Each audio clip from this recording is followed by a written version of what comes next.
नमस्कार दोस्तों, decode exam में आप सभी का स्वागत है। आज की क्लास में हम लोग डिस्कस करेंगे RO ARO GS mock test 53, जिसमें कि 35 प्रश्न होंगे। ये प्रश्न हिंदी और इंग्लिश दोनों माध्यम में दिए गए हैं और ये प्रश्न आपके आने वाली परीक्षाओं के लिए बहुत ही महत्वपूर्ण है। तो चलिए आज की क्लास को स्टार्ट करते हैं मेरे साथ ऐश्वर्या सिंह के साथ। आज की क्लास को स्टार्ट करने से पहले मैं थोड़ी सी इंफॉर्मेशन आप लोगों को दे दूं फाउंडेशन कोर्स की, जो कि डिकोड एग्जाम आप लोगों के लिए लेकर आया है। इस फाउंडेशन कोर्स में एंटायर आरओ एआरओ के सिलेबस को कवर किया गया है थ्रू वीडियो लेक्चर्स। यहाँ पर आपको टेस्ट सीरीज प्रोवाइड की जाएगी, नोट्स आपको पीडीएफ के फॉर्मेट में प्रोवाइड किया जाएगा और आपको टेलीग्राम ग्रुप पे ज्वाइन कराया जाएगा, जहां पर अगर आपको किसी भी तरीके का डाउट होता है तो आप फैकल्टी से डिस्कस कर सकते हैं। इस कोर्स से रिलेटेड कोई भी इंपॉर्टेंट इंफॉर्मेशन के लिए आप इस नंबर पर कांटेक्ट करिए, यहाँ पर आपको सारी डिटेल दे दी जाएगी। डिकोड एग्जाम आप लोगों के लिए समान हिंदी की पुस्तक भी लेकर आया है, जो कि आप अपने नियरेस्ट बुक स्टोर से खरीद सकते हैं, या फिर आप इसको डायरेक्टली फ्लिपकार्ट या अमेजोन से ऑर्डर भी कर सकते हैं। अगर इस बुक से रिलेटेड आपको कोई भी इंफॉर्मेशन चाहिए तो आप इस नंबर पर व्हाट्सएप करिए, यहाँ पर आपको सारी इंफॉर्मेशन दे दी जाएगी। चलिए आज की क्लास का हम पहला प्रश्न देखते हैं। लास्ट क्लास का मैंने आप लोगों का कमेंट पढ़ा, उसमें बहुत से स्टूडेंट्स को दिक्कत हो रही थी इंग्लिश में। उसके लिए मैं आप लोगों से माफी चाहूंगी, लेकिन मैंने पूरा प्रयास किया था कि इंग्लिश में मैं जो भी चीजें इंग्लिश में लिखी है उसको मैं हिंदी में बहुत अच्छे से एक्सप्लेन कर दूं। लेकिन अगर तब भी आप में से किसी स्टूडेंट को वहां पे कोई एक स्पेसिफिक क्वेश्चन में दिक्कत हो रही हो तो आप मुझे कमेंट में बताइएगा, मैं नेक्स्ट क्लास में उसको कवर कर लूंगी। लेकिन लास्ट क्लास में जितने भी पॉइंट्स हमने डिस्कस किए थे क्लास, उसको पढ़ जरूर लीजिएगा, ठीक है, क्योंकि वो बहुत ही इंपॉर्टेंट पॉइंट थे जो कि मैंने एक्सप्लेन किया था। तो थोड़ा सा आपको कठिनाई हो रही होगी हिंदी वालों को, क्योंकि मैंने बहुत से बच्चों के कमेंट्स पढ़े, स्टूडेंट्स के कईयों ने ये बात बोली, तो इसका मतलब आप लोगों को दिक्कत हो रही थी, ठीक है। तो हम नेक्स्ट क्लास में क्या करेंगे, एक क्वेश्चन को कवर करेंगे और उन पॉइंट्स को हिंदी में भी एक बार कवर कर लेंगे, ताकि वो पॉइंट्स छूटे ना, क्योंकि बहुत ही इंपॉर्टेंट डिस्कशन था वो। तो चलिए आज की क्लास का हम पहला प्रश्न देखेंगे। राज्य के नीति निर्देशक तत्वों के संदर्भ में निम्नलिखित कथनों में से सही कथन चुनिए। सही कथन आपको चुनना है। सबसे पहला ऑप्शन दिया है, इनके हनन या ना क्रियान्वित होने पर इन्हें न्यायालय से लागू नहीं कराया जा सकता। दूसरा है, अनुच्छेद 43 का संबंध प्रसूति सहायता से है, ठीक है। पहला ऑप्शन आपका क्या दिया गया है, अगर डीपीएसपी का वॉल्यूशन हो रहा है, वो इम्प्लीमेंट नहीं हो रही है, in that case they can not be enforce by the court. और दूसरा दिया गया है, article 43 deals with the maternity assistance, ठीक है। तो यहाँ पर मैं आपको बता दूं, जो पहला स्टेटमेंट आपका दिया गया है वो एकदम सही है, लेकिन दूसरा स्टेटमेंट आपका गलत है, ठीक है। क्यों? क्योंकि मैटरनिटी लीव और मैटरनिटी असिस्टेंस की बात आर्टिकल 42 में की गई है, ये चीज आप याद रखेंगे। तो इस प्रश्न का सही उत्तर आपका ए हो जाएगा। जब भी हम फंडामेंटल राइट्स की बात करते हैं, मौलिक अधिकारों की बात करते हैं, तो मौलिक अधिकार जो है वो आपका they can be enforce by the court, ठीक है। उनको न्यायालय से लागू कराया जा सकता है। अगर उनका हनन हो रहा है तो आप न्यायालय जा सकते हैं, हाई कोर्ट, सुप्रीम कोर्ट आप जा सकते हैं, ठीक है। लेकिन डीपीएसपी के केस में आप नहीं जा सकते। लेकिन मैंने इसके पहले भी आपको एक चीज बताया था जो कि आपको अपने माइंड में हमेशा याद रखनी है। अगर पेपर में कभी भी स्टेटमेंट दिया कि जो डीपीएसपी है, जो राज्य के नीति निर्देशक तत्व है, उसको एक्ट द्वारा या लॉ द्वारा बना के लागू कराया जा सकता है, कोई लॉ बना दिया जाए उससे रिलेटेड, या कोई एक्ट बना दिया जाए और इसके थ्रू उसको लागू कराया जा सकता है, तो ये स्टेटमेंट बिल्कुल ही सही है, ठीक है। ये चीज आप याद रखिएगा, ठीक है। यहाँ पर आपका पहला स्टेटमेंट आपका सही था, तो उत्तर आपका ए हो गया, ठीक है। मैंने आपको बताया, जब हम बात कर रहे हैं आर्टिकल 42 की, तो ये प्रसूति सहायता से रिलेटेड है। अब आप खुद देख लीजिए, आर्टिकल 42 में हमने मैटरनिटी असिस्टेंस की बात की है, और आपको पता है कि आप हर जगह, हर इंस्टीट्यूट में मैटरनिटी लीव मिल रही है ना। तो ये तो इसी तरीके से मैंने आपको ये चीज समझाने का प्रयास किया। देखिए, अब 42nd कॉन्स्टिट्यूशनल अमेंडमेंट 1976 के थ्रू बहुत से नीति निर्देशक तत्वों को हमारे डीपीएसपी में शामिल किया गया था और ये 4 थे। ध्यान से सुनिएगा क्योंकि पेपर में आपसे यहाँ से प्रश्न बन सकता है और पेपर में प्रश्न किस तरीके से बनेगा वो भी मैं अभी आपको आगे बताऊंगी। बस आप ये याद रखिएगा 42nd कॉन्स्टिट्यूशनल अमेंडमेंट एक्ट 1976 के थ्रू जो 4 प्रोविजंस हमारे डीपीएसपी में ऐड किए गए थे वो किन किन आर्टिकल में है और वो कौन कौन से हैं, याद रखिएगा क्लास, बहुत ही इंपॉर्टेंट है ये, इसका स्क्रीनशॉट जरूर ले लीजिए।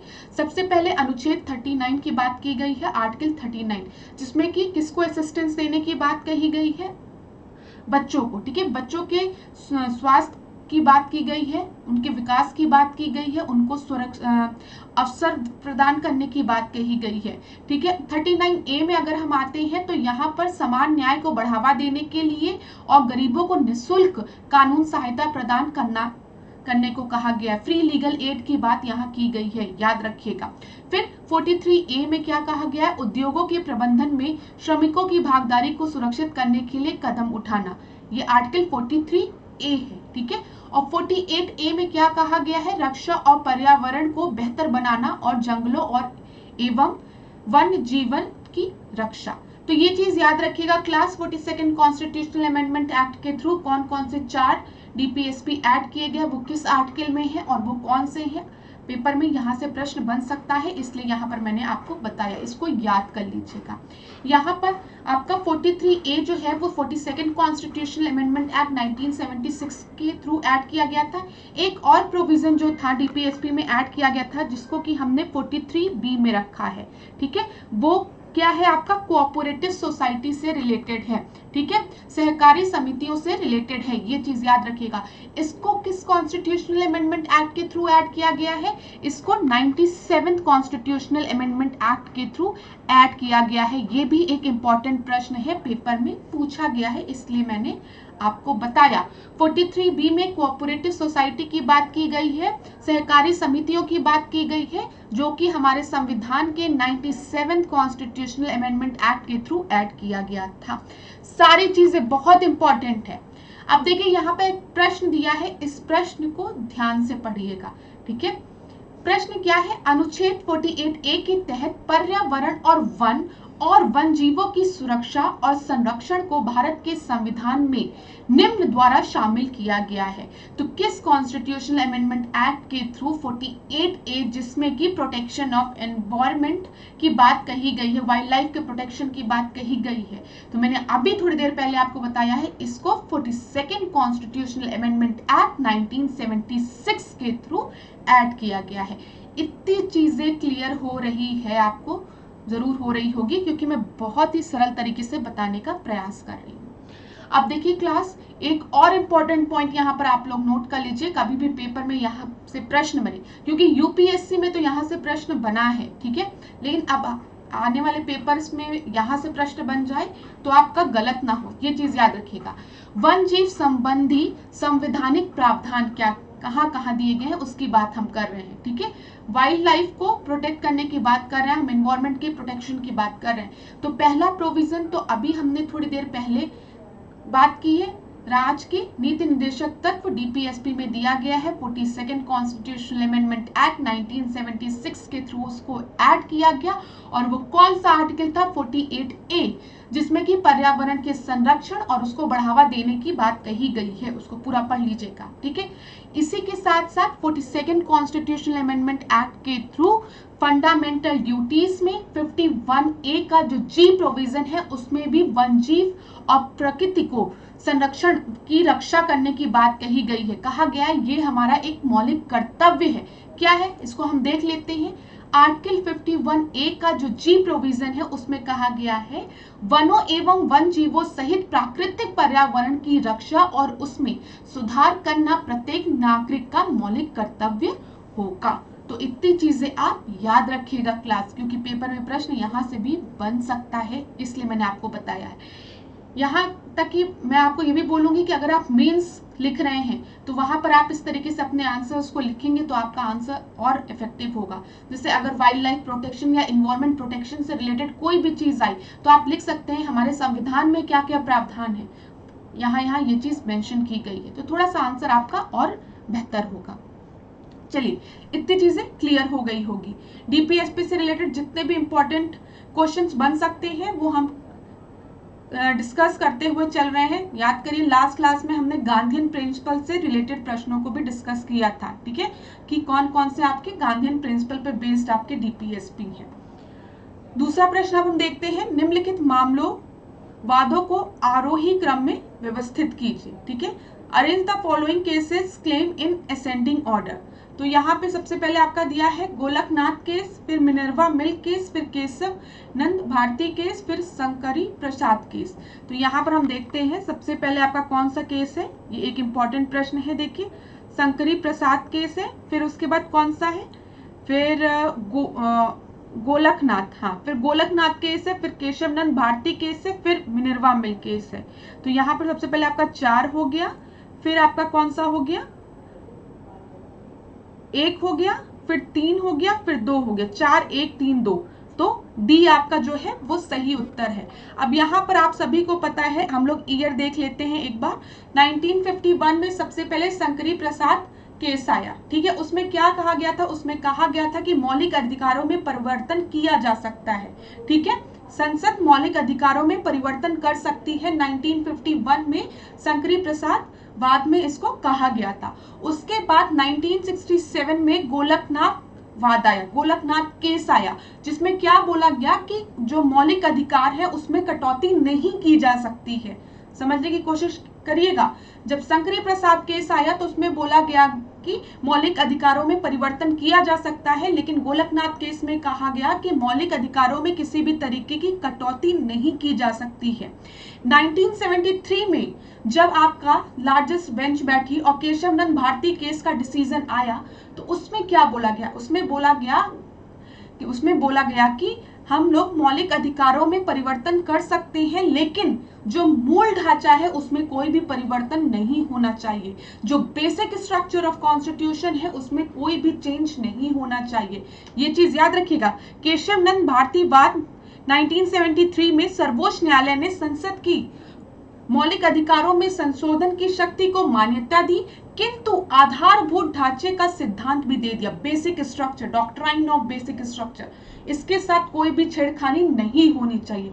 अगर डॉक्ट्राइन ऑफ बेसिक स्ट्रक्चर आपका वॉलिएट होता है, अगर जो बेस मूल ढांचा है उसमें अगर कोई दिक्कत आती है तो उस लॉ को वो नल एंड वॉइड माना जाएगा, ठीक है। ये चीज याद रखिएगा क्लास, पेपर में प्रश्न यहां से भी बनता है। फिर 1918 में आपका मिनर्वा मिल केस आया और यह वाद आपका मौलिक अधिकार और नीति निर्देशक तत्वों में मतलब किस तरीके से बैलेंस रखना है इस पर था।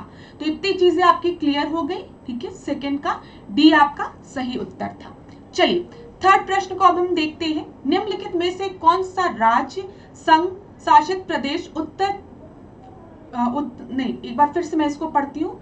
निम्नलिखित में से कौन सा राज्य संघ शासित प्रदेश उत्तर क्षेत्रीय परिषद के अंतर्गत नहीं आता है। इसमें क्या बोला गया है, इसमें से कौन सा स्टेट या यूटी आपके नॉर्दर्न जोनल काउंसिल का पार्ट नहीं है। तो सबसे पहले आपको उत्तर प्रदेश दिया है, फिर पंजाब दिया है, फिर दिल्ली दिया है, फिर राजस्थान दिया है, ठीक है। यहाँ पे नॉर्दर्न जोनल काउंसिल का पार्ट आपका उत्तर प्रदेश नहीं है। तो थर्ड का आपका जो सही उत्तर है वो क्या है, ए आपका जो है वो आपका सही उत्तर है, ठीक है। अब यहाँ पर हम देख लेते हैं। देखिए क्लास, जब भी हम जोनल काउंसिल की बात करते हैं तो आप याद रखिएगा, जोनल काउंसिल आपका किस एक्ट के थ्रू बनी थी, स्टेट रीऑर्गेनाइजेशन एक्ट। पेपर में कई बार ये प्रश्न पूछा है, इसलिए मैं आपको बता रही हूँ, ठीक है। स्टेट रीऑर्गेनाइजेशन एक्ट के थ्रू जोनल काउंसिल का निर्माण हुआ था, राज्य पुनर्गठन अधिनियम, ठीक है, यही होगा। तो यहाँ पर हम 5 जोनल काउंसिल की बात करते हैं। उत्तरी क्षेत्रीय परिषद, ठीक है, फिर उसके बाद आपका मध्य है, फिर पूर्वी है, फिर पश्चिमी है, फिर दक्षिण है, ठीक है। इतना याद रखिएगा। और यहाँ पर जो पेपर में प्रश्न बना था अभी जो हमने डिस्कस किया वो क्या था कि इनमें से उत्तरी क्षेत्रीय परिषद में कौन सा आपका राज्य नहीं आता है, जिसका कि उत्तर था उत्तर प्रदेश, ठीक है। उत्तर प्रदेश नहीं आता। उत्तर प्रदेश किसका पार्ट है, उत्तर प्रदेश आपका मध्य क्षेत्रीय परिषद का पार्ट है, ठीक है, ठीक है। ये चीज आप याद रखिएगा। इतनी चीजें क्लियर हो गई। अब देखिए पहला प्रश्न यहाँ से जोनल काउंसिल से मैंने आपको बता दिया कि जोनल काउंसिल का गठन किस एक्ट के थ्रू हुआ था, स्टेट रीऑर्गेनाइजेशन एक्ट के थ्रू, ठीक है, राज्य पुनर्गठन अधिनियम के थ्रू। दूसरा प्रश्न आपका जो यहाँ पर बनता है वो आपका ये है कि जोनल काउंसिल को प्रिसाइड कौन करता है, इसका हेड कौन होता है। तो आप याद रखिएगा जो गृह मंत्री होता है, जो होम मिनिस्टर होता है, वो इसको प्रिसाइड करता है। इतनी चीजें क्लियर हो गई होगी। पेपर में प्रश्न यहीं से बनता है और मैंने आपको बताया ये एक संवैधानिक बॉडी नहीं है, ठीक है, ये जो क्षेत्रीय परिषद है ये एक वैधानिक निकाय है, ये चीज याद रखिएगा, कॉन्स्टिट्यूशनल बॉडी नहीं है। इसमें भी लोग कंफ्यूज हो जाते हैं, इसलिए मैंने आपको बता दिया। चलिए फोर्थ देखते हैं हम, निम्नलिखित में से कौन सा अनुच्छेद संघ राज्य क्षेत्रों के लिए उच्च न्यायालय का उपबंध करता है, ठीक है। यहाँ पे किस आर्टिकल में बोला गया है, there will be a high court for union territories, ये किस में प्रोविजन दिया गया है। तो ये एक बहुत ही आसान प्रश्न है, आर्टिकल बेस्ड है और इसका सही उत्तर क्या हो जाएगा, डी। आर्टिकल 241 में प्रोविजन दिया गया है high court for the union territories, ये चीज आप याद रखेंगे। चलिए अब यहाँ पर देखिए क्लास, उच्च न्यायालय से कौन कौन से प्रश्न बनते हैं। प्लीज आप बिल्कुल भी परेशान मत होइएगा, जो बात मैं बताने जा रही हूँ उस पर ध्यान दीजिएगा, ये मत सोचिएगा इंग्लिश में स्लाइड है।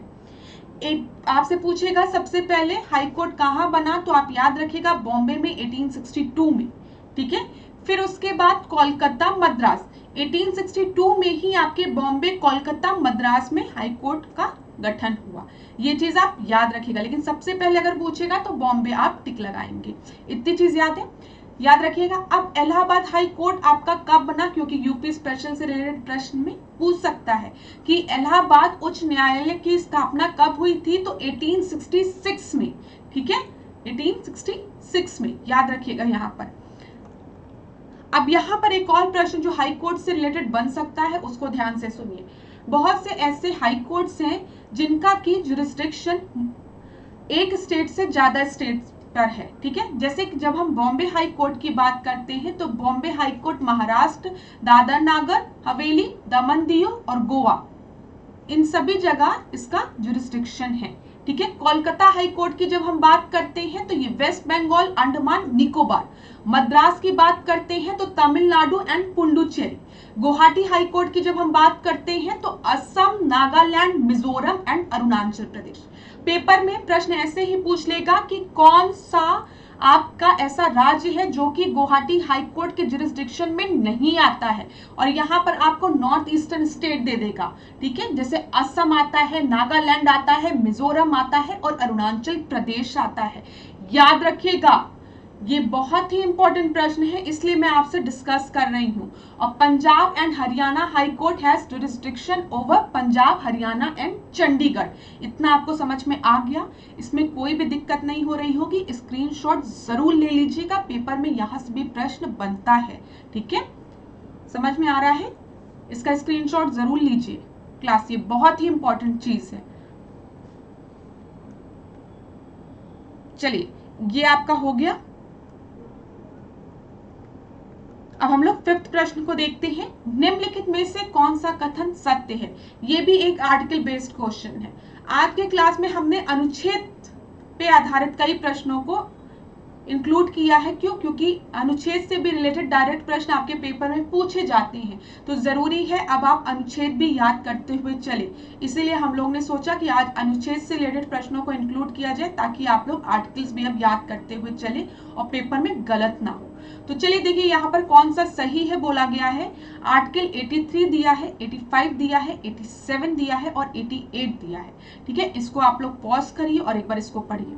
आर्टिकल 83 में दिया गया है लोकसभा का गठन, ठीक है। तो लोकसभा का गठन 83 में नहीं है। यहाँ पर किस चीज की बात कही गई है, यहाँ पर संसद के सदनों की अवधि की बात कही गई है 83 में, ठीक है। 85 में क्या लिखा है, राष्ट्रपति द्वारा संसद सत्र, सत्रावसान और विघटन, ये आपका एकदम सही है, ठीक है। जब हम आर्टिकल 85 बात करते हैं तो यहाँ पर सेशन की बात की जाती है, डिसोल्यूशन ऑफ पार्लियामेंट की बात की जाती है बाय प्रेसिडेंट, तो बी आपका एकदम सही है। तो इस प्रश्न का जो सही उत्तर है वो आपका क्या है, बी है क्लास, ठीक है, बी आपका सही है। यहाँ पर जब हम 83 की बात करेंगे तो यहाँ पे संसद के सदनों की अवधि की बात कही गई है, ये चीज याद रखिएगा। चलिए अब यहाँ पर हम एक बार देख लेते हैं कुछ अनुच्छेद जो कि आपके परीक्षा की दृष्टि से बहुत ही महत्वपूर्ण है। जैसे कि 79 में क्या कहा गया है, संसद के गठन का उल्लेख किया गया है, ठीक है, पार्लियामेंट के गठन का उल्लेख किया गया है। फिर आर्टिकल 80 में क्या कहा गया है, राज्यसभा का उल्लेख किया गया है। 81 में लोकसभा का उल्लेख किया गया है। 82 में प्रत्येक जनगणना के बाद सीटों का पुनर्समायोजन की बात की गई है। 83 में संसद के सदन की अवधि का उल्लेख किया गया है। 84 में संसद की सदस्यता के लिए योग्यता की बात कही गई है। 85 में संसद के सत्र, सत्रावसान और विघटन संबंधी उल्लेख है। फिर 86 में राष्ट्रपति का संसद में अभिभाषण और संदेश भेजने का अधिकार है। 87 में राष्ट्रपति का विशेष अभिभाषण है। और 88 में संसद के साधनों में मंत्रियों और महान्यवादियों को के अधिकारों की बात कही गई है। ठीक है, तो इसका आप स्क्रीनशॉट जरूर ले लीजिए। यहाँ से पेपर में डायरेक्ट प्रश्न बनते हैं, इसलिए इन आर्टिकल्स को यहाँ मेंशन किया गया है और हिंदी में मेंशन किया गया है ताकि आपको दिक्कत ना हो। इंग्लिश मीडियम के जो भी स्टूडेंट्स हैं, आप क्या कर सकते हो, आप जाइए आराम से आर्टिकल्स डालिए और इंग्लिश में ये आर्टिकल्स आपको मिल जाएंगे, आप वहां से इसका स्क्रीनशॉट ले लीजिए क्योंकि ये इंपॉर्टेंट टॉपिक है और यहाँ से प्रश्न कैसे बनेंगे मैंने आपको दिखाया। अभी एक और इसी पे बेस्ड हम प्रश्न को अभी आगे सॉल्व करेंगे, तो आप प्लीज इसको पढ़िएगा जरूर क्योंकि ये बहुत ही इंपॉर्टेंट है। चलिए यहाँ पे हमने बी आपको सही उत्तर बता दिया था। अब देखिए छठवां प्रश्न, लोकसभा तथा राज्यसभा सदस्यों की अर्हताओं का उल्लेख किस अनुच्छेद में किया गया है। क्वालिफिकेशन की बात की गई है। अभी मैंने आपको बताया है कि क्वालिफिकेशन किस में दिया गया है, आप देख लीजिए आर्टिकल 84 में संसद की सदस्यता के लिए योग्यता की बात कही गई है। तो इस प्रश्न का सही उत्तर आपका क्या हो जाएगा, 6 का सी आपका जो है वो सही उत्तर है। देखिए इसी तरीके से पेपर में प्रश्न आपका पूछेगा, इसी वजह से आज हमने कुछ आर्टिकल्स को यहाँ डिस्कस किया। अब चलिए 7 प्रश्न को हम देखते हैं। उत्तर प्रदेश में अनुसूचित जनजातियों के संदर्भ में निम्नलिखित कथनों में से सत्य कथन का चयन करिए। यहाँ पर आपको करेक्ट स्टेटमेंट देखना है। थारू विकास योजना बलरामपुर में संचालित की जा रही है। दूसरा है बुक्सा जनजाति द्वारा कर्मा नृत्य किया जाता है। और तीसरा है सहरिया जनजाति ललितपुर में पाई जाती है। तो यहाँ पर आपका करेक्ट स्टेटमेंट क्या है, जो थारू डेवलपमेंट प्रोजेक्ट है, yes it is operating in Balrampur, और सहरिया ट्राइब जो है वो ललितपुर में पाई जाती है।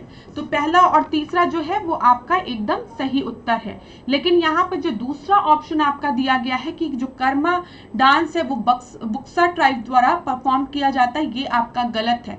जब कर्मा नृत्य की हम बात करते हैं तो यहाँ पर हम खैरवाड़ जनजाति की बात करते हैं, या फिर आप उसको खरवाड़ जनजाति भी कह सकते हैं। ठीक है, ये चीज याद रखिएगा आप। चलिए यहाँ पर क्लास देखिए, थोड़ा सा हो सकता है दिखने में प्रॉब्लम हो रही हो, लेकिन इसको पढ़िएगा जरूर। यहाँ पर कुछ यूपी की ट्राइब्स दी गई हैं और वो ट्राइब्स कहाँ पाई जाती हैं वो दिया गया है। अब यहाँ पे जिन ट्राइब्स का नाम मैं ले रही हूँ उसको आप याद रखिएगा। खैरवाड़ ट्राइब्स जो है या फिर खरवाड़ ट्राइब्स जो है वो देवरिया, बलिया, गाजीपुर, बनारस, सोनभद्र इन रीजन्स में मिलती हैं। सहरिया ट्राइब की बात करें तो ललितपुर। डायरेक्ट पेपर में प्रश्न बना था ये कि सहरिया ट्राइब कहाँ पाई जाती हैं यूपी में, तो आप याद रखेंगे ललितपुर। पहरिया की जब हम बात करते हैं तो वो सोनभद्र, बैगा सोनभद्र। ठीक है, फिर इसके बाद अगरिया जो है वो भी सोनभद्र, पटारी सोनभद्र। ठीक है, भुनिया सोनभद्र। तो यहाँ पर याद जरूर रखिएगा कौन से ट्राइब्स यूपी में कहाँ पाए जाते हैं। क्लास इसके पहले वाले टेस्ट में भी मैंने आपको ये बात बोली थी कि ट्राइब से रिलेटेड, चाहे वो वर्ल्ड के ट्राइब हो, ठीक है, चाहे वो इंडिया के ट्राइब्स हो, चाहे वो यूपी के ट्राइब्स हो, इस टॉपिक को जरूर पढ़िएगा, पेपर में यहाँ से प्रश्न बनता है। तो इसको बिल्कुल भी छोड़ के जाने की गलती मत करिएगा। अब चलिए यहाँ पर हम कुछ नहर देखते हैं और उनका कंस्ट्रक्शन ईयर देखते हैं। सबसे पहले दिया है ईस्ट यमुना कैनाल, पूर्वी यमुना नहर, फिर ऊपरी गंगा नहर, फिर आगरा नहर और निचली गंगा नहर।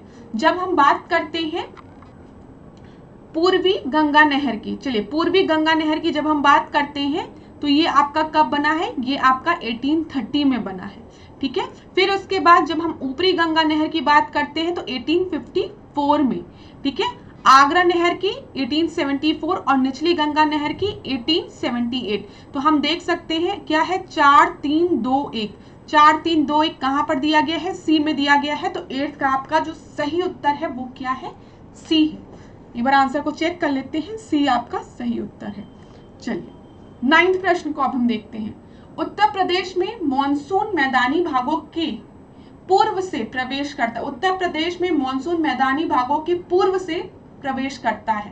कारण दिया है प्रदेश में सबसे अधिक वर्षा पश्चिमी मैदान में होती है। अब मेरी बात ध्यान से सुनिएगा, जिधर से प्रवेश करता है वहां पर वर्षा होगी, ठीक है। तो यहां पर आपका जो पश्चिमी, इधर अगर हम उत्तर प्रदेश का मैप देखें तो यहाँ पे इससे प्रवेश करता है, ये पश्चिमी मैदान में नहीं ना, पूर्वी मैदान में सबसे ज्यादा वर्षा होती है। आप याद, ऐसे अगर आपको यूपी का मैप याद है तो जो गोरखपुर रीजन है, जो तराई बेल्ट है, वहां पर उत्तर प्रदेश में सबसे ज्यादा बारिश होती है, गोरखपुर तराई रीजन उस साइड, ठीक है। तो ये आपका ईस्टर्न रीजन हो गया, इधर का रीजन जो तराई बेल्ट वाला एरिया हो गया, ठीक है। और इधर ही से मॉनसून उत्तर प्रदेश में प्रवेश भी करता है और इधर ही से लौट भी जाता है, ठीक है। इसी वजह से जब हम वेस्टर्न साइड में जाएंगे तो उत्तर प्रदेश में मॉनसून वहां पे बहुत कम होता है, वर्षा बहुत कम होती है। तो यहाँ पे जो जमीन होती है वो बंजर होती है, उतनी फर्टाइल लैंड नहीं होती है। तो यहाँ पर अगर हम देखें तो आपका उत्तर क्या हो जाएगा, आपका उत्तर सी हो जाएगा। आपका monsoon enter the Uttar Pradesh from the eastern plane, मैंने आपको बताया ईस्ट साइड से प्रवेश होता है, ठीक है। और इधर ही वर्षा ज्यादा होती है और इधर ही से लौट जाता है, ठीक है। तो यहाँ पर आपका ए सही हो गया, आर आपका गलत है। क्लास देखिए, अगर हम उत्तर प्रदेश का ऐसे बना रहे हैं, ठीक है, ये थोड़ा सा आपको ऐसे ऐसे करके होना चाहिए, लेकिन मैंने ऐसे ही बनाया। तो ये जो ईस्टर्न रीजन आपका ये है, ठीक है। और इधर आपको पता है उत्तर प्रदेश का जो ये रीजन है वो तराई बेल्ट है, ठीक है। इधर ही आपका गोरखपुर भी है। इधर जो वर्षा होती है वो बहुत होती है क्योंकि इधर से मॉनसून उत्तर प्रदेश में एंटर करता है और इधर ही से लौट जाता है। इसी वजह से ये जो वेस्टर्न रीजन इधर के है, जो आगरा हो गया, आपका मथुरा हो गया, इधर वर्षा बहुत कम होती है। ये चीज याद रखिएगा थोड़ा सा। चलिए 10वां प्रश्न हम देखते हैं। क्षेत्रफल के अनुसार उत्तर प्रदेश का निम्नलिखित में से कौन सा क्षेत्र सबसे बड़ा है। यहाँ पे क्या बोला गया, उत्तर प्रदेश का कौन सा क्षेत्रफल सबसे बड़ा है। जब हम देखेंगे तो उत्तर प्रदेश को वेरियस रीजन्स में डिवाइड किया गया है और जिसमें से ईस्टर्न रीजन जो है, पूर्वी क्षेत्र जो है वो सबसे बड़ा है, ठीक है। उत्तर प्रदेश को 4 आर्थिक क्षेत्रों में बांटा गया है, ये चीज याद रखिएगा। पूर्वी क्षेत्र में आपके 28 जिले हैं, ठीक है। पश्चिमी क्षेत्र की अगर हम बात करें तो यहाँ पर देखिए पूर्वी क्षेत्र में 28 जिले हैं,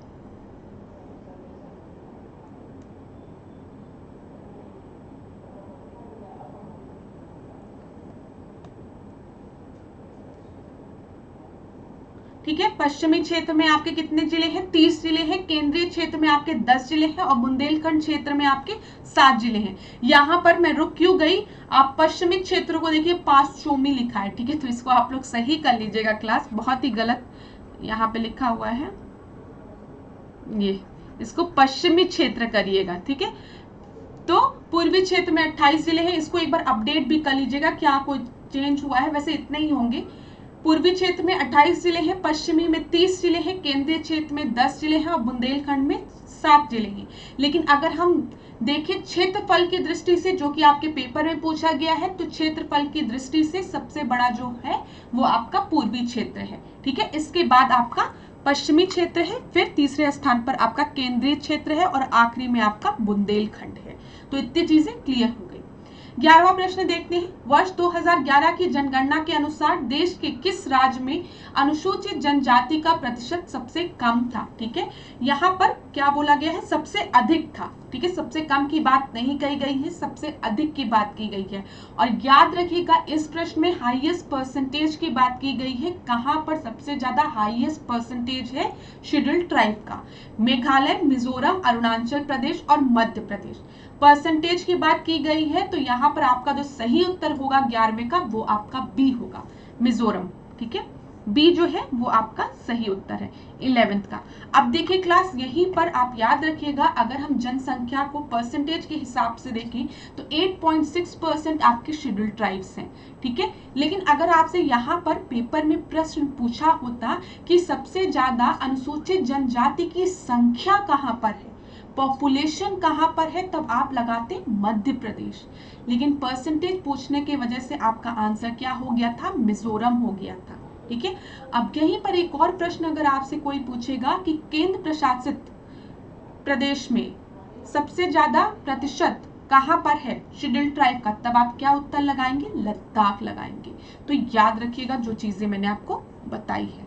चलिए 12वां प्रश्न देखिए, निम्नलिखित कथनों में से सत्य कथन का चयन करिए। हाथी परियोजना की शुरुआत वर्ष 1996 में की गई। लेमरू हाथी रिजर्व गुजरात में स्थित है। यहाँ पर आपको करेक्ट स्टेटमेंट बताना है और दोनों ही स्टेटमेंट आपके गलत है, इस वजह से 12वीं का जो आंसर होगा वो आपका क्या होगा, डी होगा 12वें का। ठीक है, डी होगा। क्यों? क्योंकि जो प्रोजेक्ट एलिफेंट है वो कब स्टार्ट हुआ है, 1992 में। ठीक है, ये चीज याद रखिएगा। अच्छा, प्रोजेक्ट टाइगर 1973 में, पेपर में कई बार ये चीज पूछा है, 1973 में क्या है, प्रोजेक्ट टाइगर। ठीक है, प्रोजेक्ट टाइगर याद रखिएगा। और यहाँ पे 1992 होगा project elephant. Lemru elephant reserve की अगर हम बात करें तो ये आपका गुजरात में नहीं है, ये आपका कहां पर है, ये आपका छत्तीसगढ़ में है, ये चीज याद रखिएगा। तो यहाँ पर डी आपका सही उत्तर था। चलिए 13 प्रश्न को देखिए, क्योटो प्रोटोकॉल कब लागू हुआ। When did the Kyoto Protocol enter into the force? कब लागू हुआ है क्योटो प्रोटोकॉल, 2005 में। यहाँ पर आपका सही उत्तर क्या हो जाएगा, सी हो जाएगा। लास्ट क्लास में मैंने आपको बताया था जब हम रामसर कन्वेंशन की बात करेंगे तो आप याद रखेंगे रामसर कन्वेंशन किससे रिलेटेड है, वेटलैंड से रिलेटेड है। ठीक है, फिर इसके बाद मैंने आपको बताया था जब हम बात करेंगे मॉन्ट्रियक्स रिकॉर्ड की तो वो किस चीज से रिलेटेड है, वो भी वेटलैंड से रिलेटेड है। मॉन्ट्रियल प्रोटोकॉल की बात करेंगे, ठीक है, मॉन्ट्रियल प्रोटोकॉल की, वो ओजोन से, ओजोन लेयर डिप्लीशन से रिलेटेड है। ठीक है, ओजोन से रिलेटेड है। क्योटो प्रोटोकॉल की जब हम बात करेंगे तो ये ग्रीन हाउस गैस के एमिशन से रिलेटेड है। ठीक है, और क्या बताना है, हाँ, मॉन्ट्रियल प्रोटोकॉल की अगर हम बात करेंगे तो इसमें कुछ अमेंडमेंट्स हुए थे आगे चल के, एक और आपका हुआ था किगाली एग्रीमेंट, तो वो भी आपका ओजोन से रिलेटेड है। ये सब चीजें अपने दिमाग में रखिए क्योंकि पेपर में यहाँ से प्रश्न बनते हैं, इसलिए आपको बताया जा रहा है। चलिए 14 प्रश्न को हम देखते हैं। आप में से किसी स्टूडेंट ने कहा था मैम इन्वायरमेंट इक्वालॉजी के नंबर ऑफ क्वेश्चंस को ज्यादा से ज्यादा इंक्लूड करिए, तो हम उसके लिए एक अलग से नहीं होगा तो एक दिन पूरा इन्वायरमेंट इक्वालॉजी के इंपॉर्टेंट प्रश्नों को डिस्कस करेंगे, उसके लिए परेशान नहीं होंगे आप। 14 को देखिए, कृषि अनुसंधान से संबंधित निम्नलिखित संस्थानों में से कौन से संस्थान सुमेलित हैं। ठीक है, सबसे पहले आपको दिया गया Indian institute of forest management जो कि देहरादून दिया गया है, फिर Indian institute of horticulture research Bangalore दिया गया है, Indian lakh reserve institute Ranchi दिया गया है। तो मैं आपको बता दूं यहाँ पर Indian institute of foreign management Dehradun में नहीं है, ये कहाँ पर है, ये भोपाल में। कहाँ पर है ये भोपाल में है। तो पहला तो आपका गलत हो गया, जहां जहां पहला दिया है काट दीजिए, सही उत्तर आपका क्या हो जाएगा, ए हो जाएगा। ठीक है, ये सब आपका गलत है। चलिए 15 प्रश्न को अब हम देखते हैं। निम्नलिखित में से कौन सी फसल कुकुरबिटेसी कुल के अंतर्गत नहीं आती है। तो यहाँ पर कौन सी नहीं आती है, लौकी, प्याज, तरबूज या फिर खीरा। अब आप देखिए इन सारे फलों को अगर, अरे इन सारे सब्जियों को और फल को अगर आप इमेजिन करोगे तो आपको लगेगा लौकी, खीरा, तरबूज सब कुछ एक ही तरीके के, लेकिन प्याज कुछ अलग सा दिख रहा है ना। तो इस तरीके से भी आप इस प्रश्न को सही कर सकते हैं, ऑड वन आउट को एलिमिनेट करके। तो यहाँ पर 15 का जो आपका सही उत्तर है वो क्या है, बी है, बी आपका सही उत्तर है। चलिए 16 प्रश्न को हम देखते हैं। देखिए क्लास जरूरी नहीं है पेपर में हर प्रश्न आपको आए, ये चीज मैं बार बार कहूंगी, जरूरी नहीं है जो आपने पढ़ा है सब पेपर में पूछे। जब आप पेपर सॉल्व करते हैं तो थोड़ा सा आपको ना बहुत बुद्धिमानी से काम करना पड़ता है। कभी कभी ऐसे प्रश्न होते हैं जो आपने नहीं पढ़े होते, लेकिन अगर आप उसमें थोड़ा सा भी एलिमिनेट करने की कोशिश करेंगे या थोड़ा सा भी हट के सोचने की कोशिश करेंगे तो हो सकता है आप सही उत्तर पर आ जाए। ठीक है, तो इसके लिए ये ट्रिक आप कैसे सीखेंगे, ये ट्रिक आप तब सीखेंगे जब ज्यादा से ज्यादा क्वेश्चंस को आप रोज लगाएंगे। स्टूडेंट साल भर बस पढ़ाई करते हैं, क्वेश्चंस नहीं लगाते। क्वेश्चंस लगाना बहुत ही महत्वपूर्ण है पेपर को निकालने के लिए, ठीक है। तो नंबर ऑफ क्वेश्चंस खूब लगाइए ताकि आपको पता चले कि आपको कौन सा टॉपिक नहीं समझ में आ रहा है, कौन सा टॉपिक समझ में आ रहा है, आप कहाँ गलती कर रहे हैं। और जब आप पेपर के पहले 1000 ऑफ क्वेश्चंस लगाए रहते हैं ना, तो जिस दिन आप अपीयर होते हैं उस दिन आपके अंदर एक अलग सा कॉन्फिडेंस रहता है कि मैंने इतने मॉक टेस्ट तो लगाए हैं और मेरा इतना स्कोर आ रहा था। तो ये आपको एक कॉन्फिडेंस प्रोवाइड करता है, तो इसलिए मॉक टेस्ट जरूर लगाइए। 16 प्रश्न को अब हम देखते हैं। यहाँ पे सूची 1 दी गई है, सूची 2 दिया गया है, कमिटीज दी गई है, एरिया दिया गया है, मिलाते हैं। तो सबसे पहले आपको दिया गया है, चलिए देखते हैं क्या दिया गया है। MN गाइपोरिया कमेटी, MN गाइपोरिया की अगर हम बात करें तो ये किस चीज से रिलेटेड है, ये आपका रिलेटेड है ग्राहक सेवा में सुधार से, ठीक है। तो ए का जो आपका सही उत्तर है वो आपका क्या है, देखिए यहाँ पे हम टिक लगाते हुए चलते हैं, ग्राहक सेवा से सुधार, ठीक है। ग्राहक सेवा में सुधार ए का सेकंड आपका 2 जगह दिया हुआ है, ठीक है। अब हम बी देखते हैं। बी आपका क्या दिया गया है, इसको देखिए। बी आपका दिया गया है ए घोष। ए घोष आपका किस चीज से रिलेटेड है, ए घोष आपका बैंकों में धोखाधड़ी से रिलेटेड है। तो बैंकों में धोखाधड़ी, तो बी का फर्स्ट यहाँ दिया गया है। सी देख लेते हैं, आरवी गुप्ता। आरवी गुप्ता जो है वो किस चीज से रिलेटेड कमिटी है, कृषि ऋण से, एग्रीकल्चर क्रेडिट से, ठीक है, सही है। और श्यामलाल गोपीनाथ जो है वो स्मॉल सेविंग स्कीम से रिलेटेड है, लघु बचत योजनाओं से। तो यहाँ पर 16 का सी आपका सही उत्तर हो गया, 16 का सी सही उत्तर है। चलिए 17 प्रश्न को हम देखते हैं। राजस्व प्राप्तियों में सरकार के ऊपर कोई भी देनदारी सृजित नहीं होती है, विनिवेश को पूंजीगत प्राप्तियों के अंतर्गत शामिल किया जाता है। अब यहाँ पर क्या लिखा गया है कि कोई भी किसी भी तरीके की लायबिलिटी नहीं क्रिएट होती है गवर्नमेंट की इन रेवेन्यू रिसिप्ट, ठीक है। Disinvestment is included under the capital receipt. अब क्लास यहाँ पर देखिए स्टेटमेंट और रीजन जो 2 दिए गए हैं आपके, वो तो दोनों एकदम अलग अलग है, ठीक है। तो यहाँ पर रीजन स्टेटमेंट का तो है ही नहीं, लेकिन अब हम देखते हैं क्या दोनों स्टेटमेंट आपकी सही है या फिर गलत। जब भी हम रिसिप्ट की बात हम करते हैं, ठीक है, यहाँ पर ध्यान से सुनिएगा, जब भी हम प्राप्तियों की बात करते हैं तो 2 तरीके की प्राप्तियों की बात की जाती है, एक आपके राजस्व प्राप्ति और एक पूंजीगत प्राप्ति, जिसको कि हम रेवेन्यू रेसिप्ट की बात कर रहे हैं और हम कैपिटल रेसिप्ट की बात कर रहे हैं। अब जो चीज मैं आपको बता रही हूँ उसको ध्यान से सुनिएगा, एक आर हो गया, एक सी हो गया। मैं अपने स्टूडेंट्स को हमेशा कहती हूँ कि बहुत से स्टूडेंट जो इकोनॉमिक्स बैकग्राउंड के नहीं हैं वो कंफ्यूज हो जाते हैं, लेकिन जैसे मैं बता रही हूँ उसको सुनिएगा। रेवेन्यू से आर और आर से रेगुलर जो रेसिप्ट, ठीक है, जो रेसिप्ट हमको रेगुलर बेसिस पे प्राप्त हो उसको हम रेवेन्यू रेसिप्ट में रखते हैं, और कैपिटल रेसिप्ट में वो रेसिप्ट्स रखी जाती हैं, ठीक है, वो प्राप्तियां रखी जाती हैं जो कि एक बार मिले, ठीक है, या फिर एक स्पेसिफिक टाइम पे नहीं, एक बार मिले फिर उसके बाद अगली बार मिले, मतलब एक फिक्स ना हो, ठीक है। जब भी हम रेवेन्यू रेसिप्ट की बात करेंगे, यहाँ पे जो प्राप्तियां होती हैं वो रेगुलर बेसिस पे आपको मिलती रहती हैं, जैसे हर मंथ पे आपको ये प्राप्तियां मिलती रहेगी सरकार को। लेकिन कैपिटल रेसिप्ट में, जैसे आप कैपिटल रेसिप्ट में सरकार को पैसे कहाँ से मिलेंगे, यहाँ पे जब भी हम रेसिप्ट की बात कर रहे हैं, हम प्राप्ति की बात करें तो एक तरीके से हम पैसों की बात कर रहे हैं, ठीक है। तो ये कहाँ से मिलेगा, जिससे सरकार ने कोई बहुत बड़ी अपने बिल्डिंग थी, सरकारी प्रोजेक्ट था, उसको बेच दिया, कोई सरकारी बिल्डिंग थी उसको सेल कर दिया, तो उसको जब उन्होंने सेल किया तो उनको कुछ पैसे मिले, तो ये पैसे हम कैपिटल रेसिप्ट में रखेंगे। क्यों हम कैपिटल रेसिप्ट में रखेंगे, पूंजीगत प्राप्ति में रखेंगे, क्योंकि ये हमको एक बार में मिली ना, रेगुलर उस पर तो नहीं मिल रही है, ठीक है। लेकिन कुछ टैक्स होते हैं ऐसे जो कि सरकार लगाती है, इम्पोज करती है, और वो सरकार को हर महीने कुछ ना कुछ प्राप्तियां दिलाते रहते हैं। तो ये चीज याद रखिएगा। जैसे यहाँ पर दूसरा स्टेटमेंट जो दिया है विनिवेश, ठीक है, डिसइन्वेस्टमेंट, डिसइन्वेस्टमेंट जो है वो कैपिटल रेसिप्ट का पार्ट है।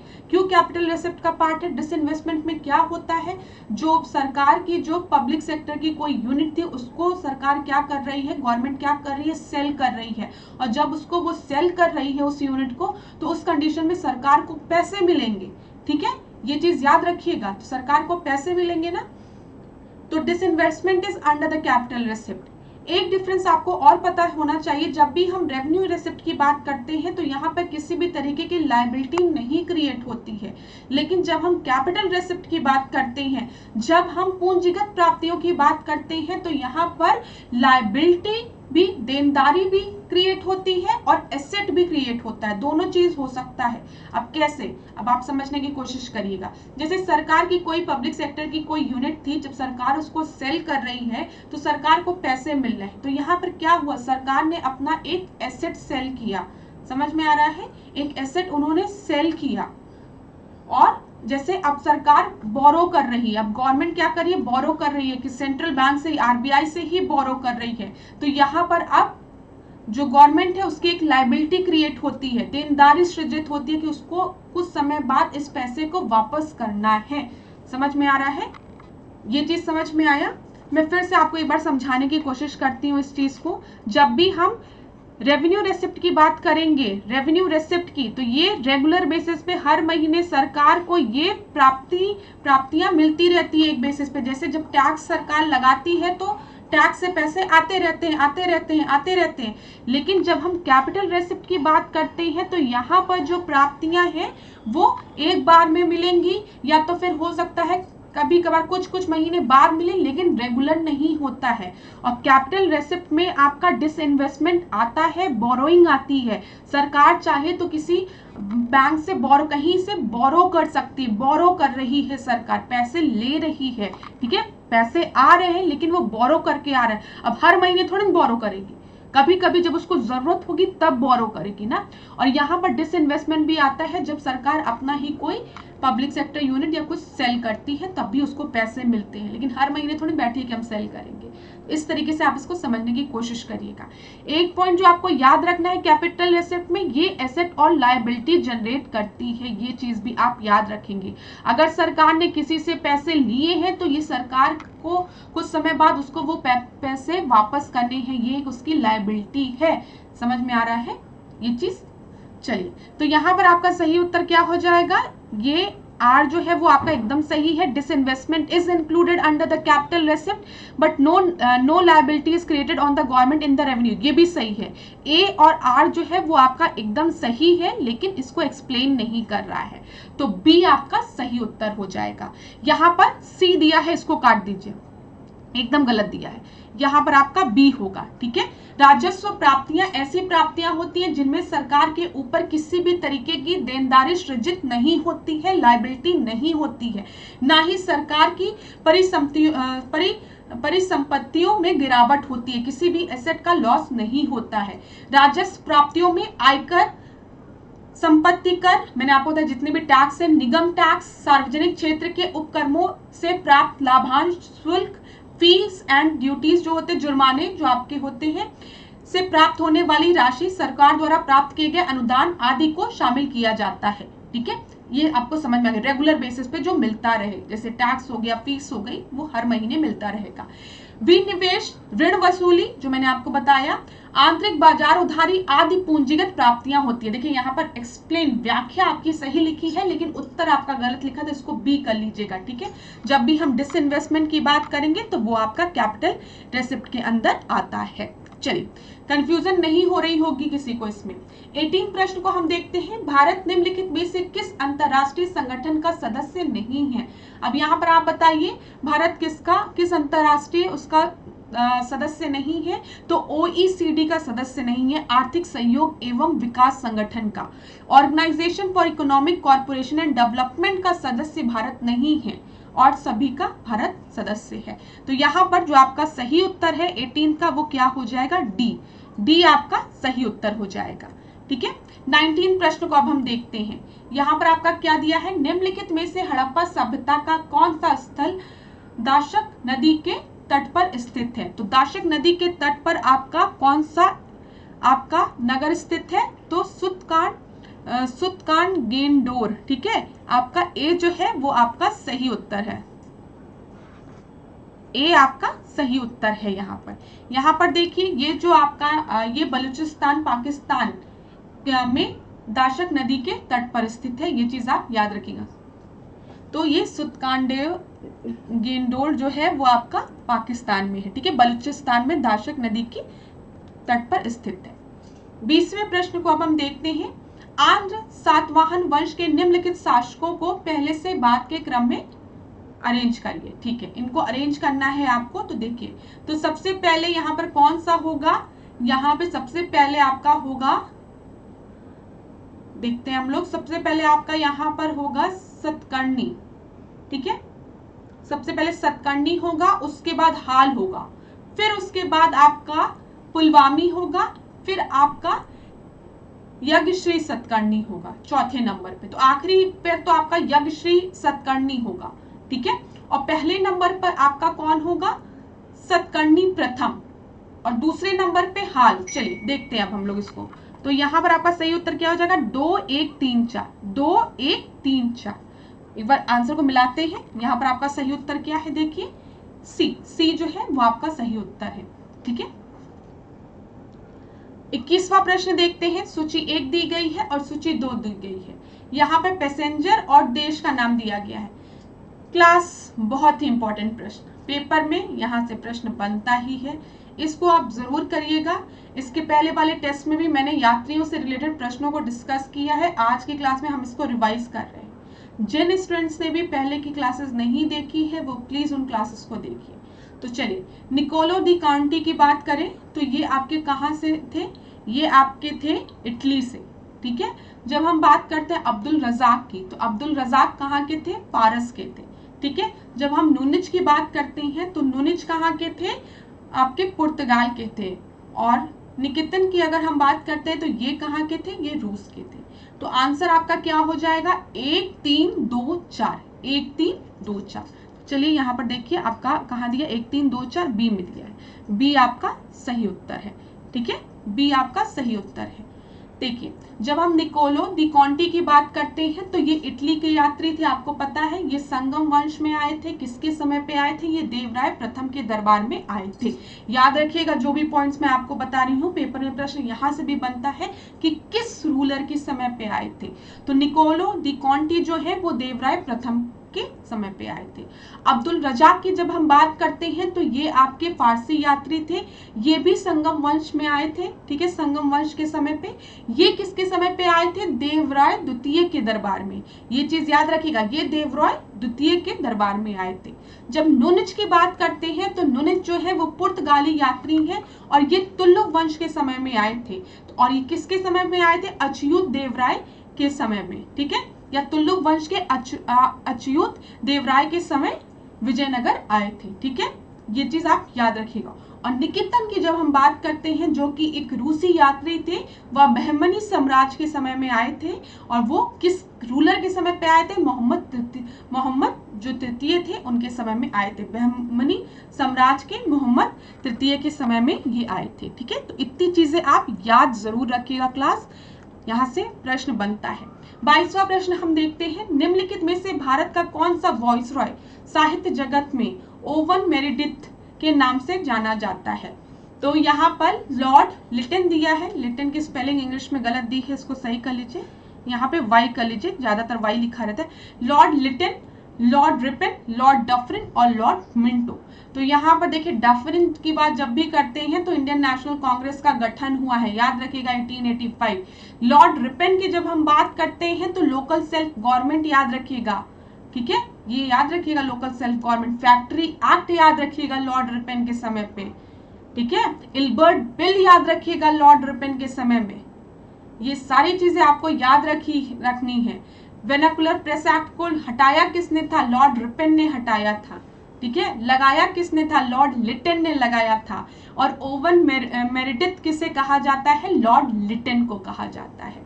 तो 22 का जो सही उत्तर है वो आपका क्या है, 22वें का ए, 22वें का ए आपका सही उत्तर है। चलिए 23वां प्रश्न देखते हैं। कथन दिया है, कारण दिया है। बंगाल विभाजन अक्टूबर 1905 को प्रभावी हुआ था। बंगाल को 4 भागों में विभाजित कर दिया गया था। यहाँ पर आपका जो सही उत्तर है वो आपका क्या होगा, बताइए। आर तो आपका गलत है, बंगाल को 2 भागों में विभाजित किया गया था, ठीक है। तो यहाँ पर आपका सही उत्तर क्या होगा, सी हो जाएगा, ठीक है, सी। ए जो है वो आपका ट्रू है, बी जो है वो आपका फॉल्स है। 20 जुलाई 1905 को कर्जन ने, उस समय लॉर्ड कर्जन था, उसने बंगाल विभाजन का निर्णय दिया था, ठीक है, अनाउंसमेंट की थी, और 16 अक्टूबर 1905 को बंगाल विभाजन को प्रभावी कर दिया गया था। ये चीज याद रखिएगा। और बंगाल को दो हिस्सों में बांटा गया था, ठीक है, पूर्वी बंगाल और पश्चिमी बंगाल। इन्होंने कहा था, इन्होंने जो रीजन दिया था वो ये कहा था कि जो बंगाल है वो बहुत ही बड़ा है और इसको एडमिनिस्टर करना पॉसिबल नहीं हो रहा है, एडमिनिस्ट्रेशन के कारण हम इसको दो हिस्सों में बांट रहे हैं। लेकिन आप सभी को पता है ये जो चीज बोली गई थी वो गलत था। मेन इनका पर्पस था हिंदू और मुस्लिम में फूट डालना, इसीलिए बंगाल को इस तरीके से विभाजित किया गया था कि एक जो एरिया हो वो आपका मुस्लिम मेजॉरिटी एरिया हो और हिंदू मेजॉरिटी एरिया में बंगाल को बांटा गया, पूर्वी बंगाल और पश्चिमी बंगाल में हिंदू मुस्लिम यूनिटी में फूट डालने के लिए। और उस समय आपको पता है बंगाल में इसके विरोध में रक्षाबंधन मनाया गया, दिखाने के लिए कि हमारे अंदर कितनी यूनिटी है, ठीक है। चलिए 24वें प्रश्न को देखिए। आधुनिक भारतीय इतिहास की निम्नलिखित संस्थाओं को उनकी स्थापना के आधार पर पहले से बाद के क्रम में व्यवस्थित कीजिए। Servant of Indian society of India, ठीक है, फिर उसके बाद दिया है सोशल सर्विस एसोसिएशन, फिर सेवा सदन, फिर धर्म सभा। तो अगर हम धर्म सभा की बात करें तो ये आपका 1830 का समय है, राधाकांत देव। तो सबसे पहले तो 4 होना चाहिए, बहुत सही, ऑप्शन में 4 दिया ही नहीं है, ठीक है। चलिए देखते हैं, सबसे पहले 4 होगा क्योंकि ये 1830 का समय है शायद, ठीक है। फिर उसके बाद सर्वेंट ऑफ इंडियन सोसाइटी 1905 है आपका, ठीक है। और फिर अगर हम बात करें सेवा सदन की, तो सेवा सदन आपका कब है? 1885, जब आपका इंडियन नेशनल कांग्रेस का गठन हो रहा है उस समय सेवा सदन भी बना, 1885। और सोशल सर्विस एसोसिएशन तो आपका बाद में है, ये आपका कब है? 18 बाद में है, ये 19 उसमें है समथिंग, ठीक है, 1921 में है, ठीक है। तो यहाँ पे देखिए 4 होना चाहिए, फिर आपका 3 होना चाहिए, फिर 1 होना चाहिए, फिर 2 होना चाहिए। 4 3 1 2 आपका सही उत्तर होगा, 4 3 1 2। यहाँ पे जो ऑप्शंस आपको दिए गए हैं वो गलत है, यहाँ पे 4 3 1 2। देखिए अब यहाँ पर आप देखिए 1830 में राधाकांत देव द्वारा धर्म सभा की स्थापना की गई, मैंने आपको बताया है 1830 में, ठीक है। 1885 में सेवा सदन का गठन हुआ है, किसने किया है? BM मालाबारी ने किया है, ये भी याद रखिएगा। 1885 में इंडियन नेशनल कांग्रेस के समय में ही सेवा सदन का भी गठन हुआ है, ऐसे आप याद रख सकते हैं। फिर इसके बाद सर्वेंट ऑफ इंडियन सोसाइटी, आप सभी को पता है गोपाल कृष्ण गोखले, और समय कौन सा है? 1905, जब बंगाल का विभाजन हो रहा है 1905, ऐसे याद रखिएगा, ठीक है। फिर उसके बाद 1921 में नारायण मल्हार जोशी ने आपका सामाजिक सेवा संघ की स्थापना की थी। तो ये याद रखिएगा, यहाँ पर ऑप्शन आपका गलत दिया था तो मैंने इसको सही करा दिया है, ठीक है। चलिए 25th हम देखते हैं, निम्नलिखित में से कौन सा किराएदारी सुधारों के तहत उपाय नहीं था, ठीक है। Which of the following measure was not under the tenancy reform. तो किराए का विनियमन, ठीक है, रेगुलेशन ऑफ रेंट, फिर उसके बाद कार्यकाल की सुरक्षा, सिक्योरिटी ऑफ टेन्योर, फिर किराएदारों को स्वामित्व अधिकार, ownership right to the tenant, और नन ऑफ द अबव। तो यहाँ पर मैं आपको बता दूं, जब टेनेंसी रिफॉर्म आया तो उसमें ये तीनों चीजें इंक्लूडेड थी। यहाँ पर आपका not a measure under the tenancy reform बोला गया है, इसलिए जो सही उत्तर होगा वो क्या होगा? डी होगा। 25वें का डी जो है वो आपका सही उत्तर होगा, क्योंकि इसमें रेगुलेशन ऑफ टेनेंट की बात की गई थी, सिक्योरिटी ऑफ टेन्योर की बात की गई थी, जो उनको सिक्योरिटी थी कि भाई इतने दिन तक अगर आपको आपने लिया है, रेंट दिया है तो आप रह सकते हैं, और ओनरशिप की भी बात कही गई थी, ठीक है। 26 हम देखते हैं, अफ्रीका महाद्वीप के संदर्भ में दिए गए कथनों में से सही कथन चुनिए। दक्षिण सूडान एक भू अवशेषित देश है, ठीक है। जो साउथ सूडान है वो एक लैंडलॉक्ड कंट्री है। फिर दूसरा दिया गया है, इस महाद्वीप में मकर रेखा पर स्थित सबसे पूर्वी देश नामीबिया है, ठीक है। ट्रॉपिक ऑफ कैप्रिकॉर्न में लोकेटेड जो ईस्टर्न कंट्री है वो है नामीबिया। तो यहाँ पर आपका जो सही उत्तर होगा वो खाली ए होगा, ठीक है। ए 26 का सही उत्तर आपका ए होगा। चलिए ए होगा, देख लेते हैं इसको हम लोग एक बार। यहाँ पर देखिए सबसे पहले हमने बात की है सूडान की। ये देखिए सूडान जो है, साउथ सूडान, इधर सूडान है आपका, ये आपको एक दिख रहा है आपको सूडान, ठीक है। अब इधर देखिए आपका, अगर हम बात करें यहाँ पे, तो नामीबिया किधर दिया गया है आपका, इधर दिया गया है, ठीक है। और यहाँ पर आपका क्या है, मेडागास्कर है। तो यहाँ पर आप देखिएगा मोजाम्बिक, ये आपको मोजाम्बिक दिख रहा है। और यहाँ पर आपका ट्रॉपिक ऑफ कैप्रिकॉर्न पास होती है, जिस वजह से मैंने आपको कहा the eastern most country located on the Tropic of Capricorn in the continent is Namibia. नहीं, नामीबिया तो आपका वेस्टर्न साइड में है ना, तो इस चीज को आप याद रखिएगा, ठीक है क्लास, ठीक है।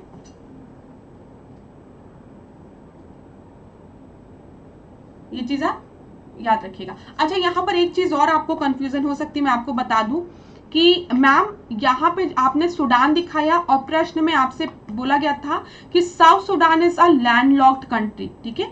और यहाँ पे जो आप साउथ सूडान दिखा रही हैं, तो इधर तो रेड सी है, तो यहाँ पर कैसे ये लैंडलॉक्ड कंट्री है। तो यहाँ पे याद रखिएगा, यहाँ पे सूडान लिखा हुआ और हमने साउथ सूडान की बात की है। साउथ सूडान आपका इधर की तरफ है, ठीक है। बाद में ये डिवाइड हुआ है साउथ सूडान में। तो साउथ सूडान जो है वो अपनी बाउंड्री किसी भी सी के साथ या इक्वेटिक बॉडी के साथ नहीं शेयर करता, इस वजह से हमने उसको लैंडलॉक्ड बॉडी में रखा है। ये चीज याद रखिएगा, ठीक है। इतनी चीजें क्लियर हो गई। उत्तरी सूडान जो है, जो नॉर्थ सूडान है, वो अपनी बॉडी रेड सी के साथ शेयर करता है, लेकिन साउथ सूडान में। चलिए यहाँ पर देखिए किसान सभा दिया गया है और एस्टैब्लिशमेंट ईयर दिए गए हैं, इसको भी देखते हुए चलिए। ये भी एक पूछा गया प्रश्न है, मुझे लगता है मैंने ही आप लोग से डिस्कस किया है। अब जिसने भी इसके पहले वाले टेस्ट में इस प्रश्न को सही दिया था या फिर गलत भी दिया था और पढ़ाई की होगी, तो आज के टेस्ट में उसने वो एकदम सही उत्तर देगा। तो 2 मिनट का टाइम लीजिए और इसको सॉल्व करने का प्रयास करिए। उत्तर प्रदेश किसान सभा की जब हम बात करते हैं, तो उत्तर प्रदेश किसान सभा आपका 1918 में फॉर्म हुआ है, ठीक है। अवध किसान सभा की जब हम बात करते हैं तो 1920, याद करिए मैंने आपको बोला था किसान सभा याद रखेंगे, और याद रखेंगे यूपी किसान सभा 1918 और अवध 1920, ठीक है।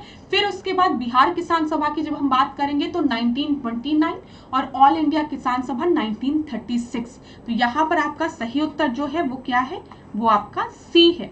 सी आपका सही उत्तर है। देखिए किसान, देखिए क्लास, किसान नहीं, देखिए क्लास, ठीक है। उत्तर प्रदेश किसान सभा आपका 1918 में फॉर्म हुआ, किसके द्वारा, गौरी शंकर मिश्र द्वारा, एन नारायण द्विवेदी का योगदान था। अवध किसान सभा की जब हम बात करते हैं तो बाबा रामचंद्र का नाम हम याद रखते हैं और 1920 में इन्होंने अवध किसान सभा की स्थापना की। बिहार किसान सभा की बात जब हम करते हैं तो सहजानंद सरस्वती जी का नाम याद रखते हैं, 1929 ईयर था, ठीक है। 1936 में स्वामी सहजानंद सरस्वती जी ने एनजी रंगा जी के साथ मिलकर अखिल भारतीय किसान सभा की स्थापना की 1936 में। तो याद रखिएगा, बहुत ही इंपॉर्टेंट चीज है, इसलिए फिर डिस्कस किया गया है। 28 प्रश्न को हम देखते हैं। अब यहाँ पर ये अवरोही क्रम में डिसेंडिंग ऑर्डर में इसको अरेंज करना है, ठीक है। और ये कोस्ट लाइन की बात की गई है तट रेखा की लंबाई के आधार पर, उड़ीसा, केरल, महाराष्ट्र, तमिलनाडु, ठीक है। तो आपको पता है सबसे बड़ी तट रेखा किसकी है, गुजरात की है। गुजरात ऑप्शन में दिया ही नहीं है, बहुत अच्छी बात है। फिर उसके बाद किसकी है, उसके बाद तमिलनाडु की है, फिर महाराष्ट्र की है, ठीक है। तो 4-3 ये ध्यान रखिएगा, तो 4-3 हो गया। फिर उसके बाद केरल की है, फिर उड़ीसा की है। तो 4-3-2-1, अगर गुजरात दिया रहता तो सबसे पहले गुजरात लगाते, कोस्ट लाइन, ठीक है, तटीय रेखा की हम बात कर रहे हैं। उसके बाद तमिलनाडु है, फिर महाराष्ट्र है, फिर उड़ीसा है, फिर केरल है। तो यहाँ पे 4-3-2-1 हो जाएगा। चलिए, अच्छा एक चीज और, अगर आपसे ये पूछे तट रेखा की लंबाई वाले राज्य और संघ शासित प्रदेश दे दे आपको, तब आप, अगर यूटीज की, तब आप अंडमान निकोबार द्वीप भी इंक्लूड करेंगे, ठीक है। ये चीज याद रखेगा। और अगर राज्यों की खाली बात करेगा तब आप गुजरात करेंगे, ठीक है। ये चीज में कंफ्यूज कभी मत होइएगा स्टेट और यूनियन टेरिटरीज वाले में, इतनी चीजें याद रखिएगा क्लास। 29, हिमालय का वर्गीकरण नदी घाटियों के आधार पर किया गया है। हिमालय के प्रादेशिक विभाजन में इसकी पश्चिमी सीमा सतलज नदी द्वारा निर्धारित होती है। ठीक है, हिमालय का classification on the basis of river valley किया गया है, एकदम सही है। ठीक है, लेकिन यहाँ पर जो दूसरा ऑप्शन दिया गया है territorial division of Himalaya, it's western boundary is determined by the Sutlej river, ये थोड़ा सा गलत है। ठीक है, तो यहाँ पर हम सही उत्तर देखते हैं। यहाँ पर देखिए, पहले हम इसको देख लेते हैं। यहाँ पर मैंने आपको जो बताया, आपको ए आपका ट्रू है, आर आपका फॉल्स है। ठीक है, सी आपका सही उत्तर है। अब देखिए, रीजनल डिवीजन जो हिमालय का किया गया है वो किस तरीके से किया गया है और किन किन नदियों के बेसिस पे। सबसे पहले आपको वेस्टर्न साइड में दिख रही है इंडस रिवर, फिर यहाँ पे सतलज रिवर है। ठीक है, फिर यहाँ पर देखिए आपका गंगा है, काली है। ठीक है, फिर यहाँ पर आपका तिस्ता है। अब देखिएगा क्लास, इंडस और सतलज के बीच का जो रीजन है उसको हम पंजाब हिमालय कहते हैं। ठीक है, और सतलज और काली के बीच का जो रीजन है इधर का, इसको हम कुमायूं हिमालय कहते हैं। इस तरीके से डिवीजन किया गया है। फिर काली से तिस्ता के बीच का जो रीजन है इसको हम नेपाल हिमालय कहते हैं, और तिस्ता के बाद इधर ब्रह्मपुत्र वाला जो रीजन है इसको हम असम हिमालय कहते हैं। तो इस तरीके से रीजनल डिवीजन किया गया है हिमालय का on the basis of river. लेकिन वेस्टर्न जो है वो आपकी कौन सी है, इंडस है, और इधर ईस्टर्न में आपकी ब्रह्मपुत्र है। ठीक है, और बीच में आपकी सतलज है, काली है और तिस्ता है। 30 प्रश्न को देखते हैं। निम्नलिखित में से कौन सा घाट दर्रा मुंबई एवं पुणे के बीच संपर्क मार्ग स्थापित करता है। ठीक है, कौन सा घाट जो है वो मुंबई और पुणे के बीच में आपका एक लिंक स्टैब्लिश करता है। और इस प्रश्न का 30वें का जो सही उत्तर है वो है भोर घाट। तो 30 का डी आपका जो है वो सही उत्तर है, डी आपका सही उत्तर है। ठीक है, अब यहाँ पर आप देख लीजिए, थाल घाट, भोर घाट, पाल घाट और सेन घाट है। ठीक है, तो यहाँ पर देखिए थाल घाट जो है वो आपका मुंबई और नासिक, मुंबई और नासिक के बीच का जो गैप है उसको हम क्या कहते हैं, थाल घाट गैप। ठीक है, मुंबई और पुणे का भोर घाट गैप। ये पेपर में प्रश्न पूछा गया है, यहाँ से प्लीज इसको पढ़ जरूर लीजिएगा। पाल घाट की अगर हम बात करें तो ये आपका पालकट से कोयम्बटूर तक, ये चीज आप याद रखिएगा। चलिए 31 प्रश्न को हम देखते हैं। निम्नलिखित में से कौन सा हार्मोन पीयूष ग्रंथि से स्रावित नहीं होता है। ठीक है, इनमें से कौन सा हार्मोन आपका पिट्यूटरी ग्लैंड से सिक्रीट नहीं होता है। यहाँ पर आपको दिया है वेसोप्रेसिन, फिर ऑक्सीटोसिन, फिर मेलाटोनिन, फिर प्रोपोरोलैक्टिन। तो आपको पता है यहाँ पे मेलाटोनिन जो है वो पिट्यूटरी ग्लैंड द्वारा नहीं रिलीज होता है। तो आपका सही उत्तर क्या हो जाएगा, सी हो जाएगा। ठीक है, सी आपका सही उत्तर है, ये चीज आप याद रखिएगा। चलिए, मेलाटोनिन की अगर हम बात करें तो ये पीनियल ग्रंथि द्वारा सिक्रीट किया जाता है। ठीक है, पीनियल ग्लैंड द्वारा, ये भी चीज आप याद रखेंगे। 32वें प्रश्न को हम देखते हैं। निम्नलिखित में से कौन सा युग्म संगत नहीं है। ठीक है, कौन सा गलत है, संगत नहीं है। ठीक है, तो यहाँ पर सबसे पहले आपको दिया गया है कोलियाटिस। ठीक है, कोलियाटिस स्केलेटन डिजीज सिस्टम दिया गया है। फिर न्यूमोनिया दिया गया है, निमोनिया आपका रेस्पिरेटरी। फिर इंसेफेलाइटिस दिया गया है, नर्वस सिस्टम। रक्तचाप दिया गया है, सर्कुलेटरी सिस्टम। तो आपने सुना होगा पेट दर्द को लोग कहते हैं कोलिक, पेट दर्द को कोलिक कहा जाता है। तो कोलियाटिस जो दिया गया है वो स्केलेटन सिस्टम से रिलेटेड नहीं है। ठीक है, वो इंटेस्टाइन से रिलेटेड है, ये चीज याद रखिएगा। तो ए आपका सही उत्तर हो जाएगा, क्योंकि नॉट करेक्टली मैच्ड बोला गया था। ठीक है, यह पाचन तंत्र से रिलेटेड है, डाइजेस्टिव सिस्टम से रिलेटेड है, ये चीज याद रखिएगा। 33 प्रश्न को हम देखते हैं। ठीक है, यहाँ पे क्या बोला गया, वर्टिकल डिस्टेंस को मेजर करने के लिए हम किस इंस्ट्रूमेंट का यूज करते हैं। तो वर्टिकल डिस्टेंस को मेजर करने के लिए कैथोमीटर का यूज होता है। 33 का डी जो है वो आपका सही उत्तर है। किसका यूज होता है, कैथोमीटर का। कैथोमीटर का यूज वर्टिकल डिस्टेंस को मेजर करने के लिए होता है। 34 देखते हैं। रासायनिक परिवर्तन के संदर्भ में दिए गए कथनों में से असत्य कथन का चयन करना है। ठीक है, रासायनिक परिवर्तन अस्थायी प्रकृति के होते हैं। चीनी घोलकर शरबत बनाना रासायनिक परिवर्तन का उदाहरण है। ठीक है, जो केमिकल चेंजेस होते हैं वो आपका टेम्पररी भी नेचर में हो सकते हैं। ठीक है, making syrup bye dissolving sugar is an example of chemical change. दोनों ही आपका सही है, सी आपका सही उत्तर हो जाएगा, ये चीज आप याद रखिए।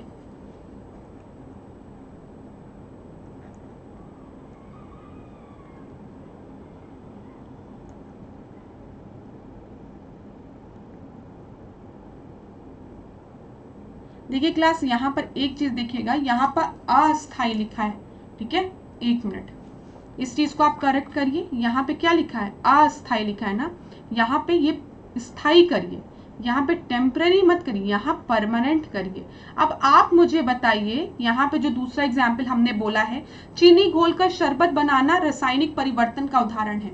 हमने कहा चीनी घोलकर हमने शरबत बनाया, हमने रासायनिक परिवर्तन का एग्जाम्पल उसको दिया, ठीक है। दूध फट गया, हमने उसको रासायनिक परिवर्तन का एग्जाम्पल दिया। क्या फटे हुए दूध से हम फिर दूध बना सकते हैं? नहीं बना सकते हैं। तो ये स्थायी प्रकृति के होते हैं, परमानेंट इन नेचर होते हैं, ठीक है। तो 34th का जो सही उत्तर है वो आपका क्या हो जाएगा, सी हो जाएगा।